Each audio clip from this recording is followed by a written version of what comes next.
Welcome back to the Math Professors. I have an interesting problem from a Calc 3 class all about the tangent line of a vector-valued function, and we're going to do two types of examples with the exact same vector-valued function r of t, which is t squared, 1 plus tj, and then 2t minus 3k. And first I want to compute the tangent line to this vector-valued function through, say, t naught is equal to 2. So I've just kind of drawn an arbitrary function up here, disregard the shape of this true function, and really just to get the geometry of it, what I have is this is r of t, say this is t naught equals 2. I'm trying to find the tangent line to this curve, so really I'm trying to find this thing, which is going to be, also another vector valued function, but it'll be tangent to the curve at time equals 2. Okay, so in order to do this, what we know is, say this is, set up in some geometric three-dimensional space, and in order to find the tangent line, well, I'm going to need to know two things. I'm going to need to know its initial vector, so how do we get to that particular point?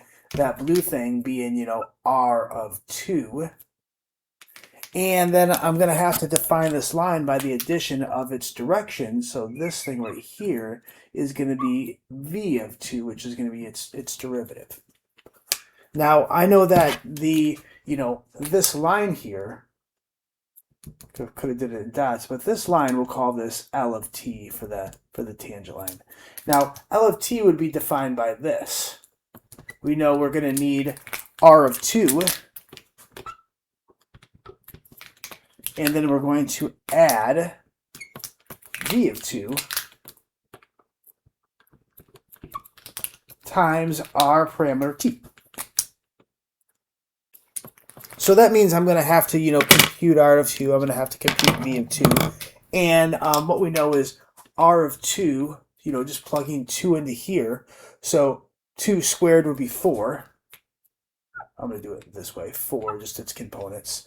So another way I could write this, just to be sure, if you're not familiar with that notation, is I could write it this way as well, as far as a vector-valued function. So this is going to be 4 here. When I plug in 2, this is going to be 3. And then when I plug in 2 here, 2 times 2 is 4, minus 3 is going to be 1. That's going to be this blue. So this goes to the point 4, 3, 1. And then I have to go in every direction of the pink. So plus, its derivative. Well, what is the derivative? I guess I'm going to have to do it, say, right here. What would v of t be? Well, v of t is going to be the derivative of r of t. So this will be, 2ti plus, well, the derivative of this is just going to be 1j plus the derivative of this, which is going to be 2k. So now when I evaluate, this thing's derivative at 2, so v of 2, its direction is going to be putting 2 into here. This is also going to give us 4. 2 into here is just 1, and 2 into here is going to be 2 times my parameter t. So another way we could write this is I can say that this is 4 plus 4t, 3 plus 2t, and then 1 plus 2t. Or if I want to write it back into, this format, we can say this is 4 plus 4ti plus 3 plus 2tj plus 1 plus 2tk. Or, finally, we can also write this parametrically. I can say x is equal to 4 plus 4t. I can say y is equal to this, 3 plus 2t. And then finally, z is equal to 1 plus 2t. And knowing that, this form is equivalent to this form, which is equivalent to this form as well. They all represent exactly the same thing, depending on what we need. All right, so B is the more interesting one. This is something that I've shown in a previous video, but I wanted to use this technique to try to really ask a question like this. If I have this vector-valued function, can I find where on this function its tangent line would run through some arbitrary point into 3 space? So, we're still working with the same r of t, but I want to make the tangent line run through -8, 2, 1. So in order to do that, I'm just going to kind of show it like geometrically. It'd have to look like, around right here, right? It'd have to be tangent to this curve, and then it'd have to run through that particular point. That's what L of t is going to have to be, right? That is our tangent line. Okay, In order to do that, we still have to set it up this way. So instead of T naught being 2, we don't know what T naught is. And instead of this essentially being L of t, we actually know the output of L of t, which is going to be, this pink line. So let's kind of start out with what L of t would be. So let's try it this way. So L of t, this tangent line, is going to be equal to some R of t naught plus, we know, some V of t naught times our parameter, we know it's going to be t. Let's do this a little darker.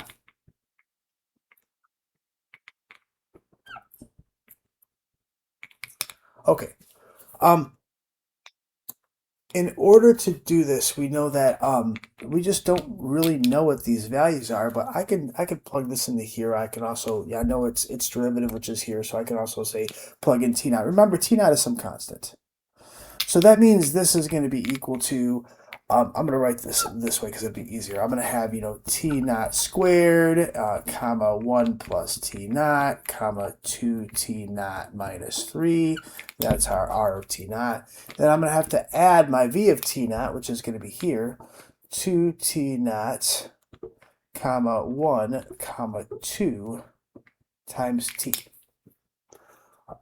Now, this is going to be, adding these things together. I'm going to have, t naught squared plus 2 t naught times t, t naught times t.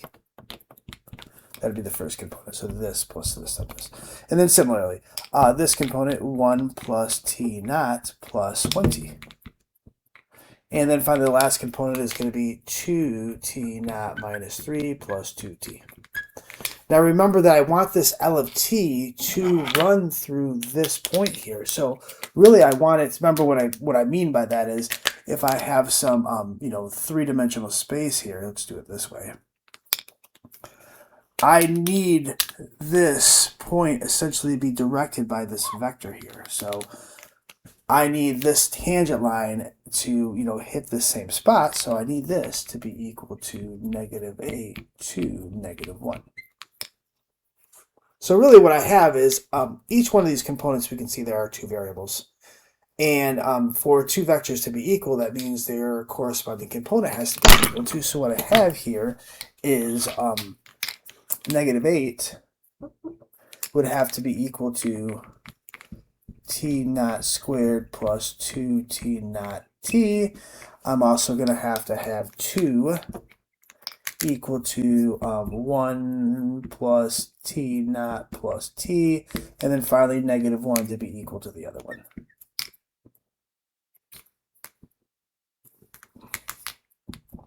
Two t naught minus 3 plus t. Now, when I first did this problem, I'm like, well, it's a system of 3 equations with 2 variables.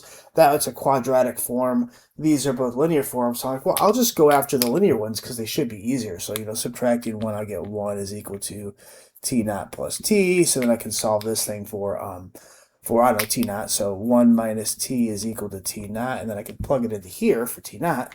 So then -1 is equal to 2. Well, t naught is 1 minus t minus 3 plus 2t.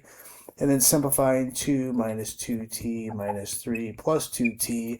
Well, then I'm like, well, shoot, all I proved here was -1 here. These cancel is equal to -1. So I proved it's consistent, but it didn't give me the values of t naught. And I thought I was cooked there. So what I know is like, well, it's also got to work for this one. So let's plug it into here and see what we get back. So what would be easier? Well, I'm actually trying to solve for t naught. So let's make this easier. I don't want to plug t naught in here because then I have to square that binomial. So let's solve this for t instead. So what I'm going to do is I'm going to interchange these. So 1 minus t naught would also be equal to t, right? Subtracting t naught, adding t. So plugging that into here, we're going to have -8 is equal to t naught squared plus 2 t naught. And t is 1 minus t naught. And simplifying this is going to be equal to t naught squared plus 2 t naught. And this is going to be equal to minus 2 t naught squared. is equal to -8. And again, we can see that it still has quadratic form. I think it would be easier because this is going to give us a negative t naught. So I'm going to send everything to the left-hand side. So adding that negative t naught squared over there, subtracting this 2 t naught here, and then I still have this -8 is equal to 0. So what we get here is this quadratic equation for t naught says t naught minus 4, and then t naught plus 2 would be equal to 0. So I get two values for t naught. I get t naught is equal to 4, and I also get t naught is equal to -2, which is what it was asking, like what time, you know, right now I'm going to call this 4 for right now, but this thing has two solutions, which really means it's very possible for this curve to kind of come back and do something like this as well, right? So this, you know, this tangent line could run into it in a bunch of different spots. Well, in this case, it's two different values for, we'll say time, and those are the two values. So if you like the content, please subscribe.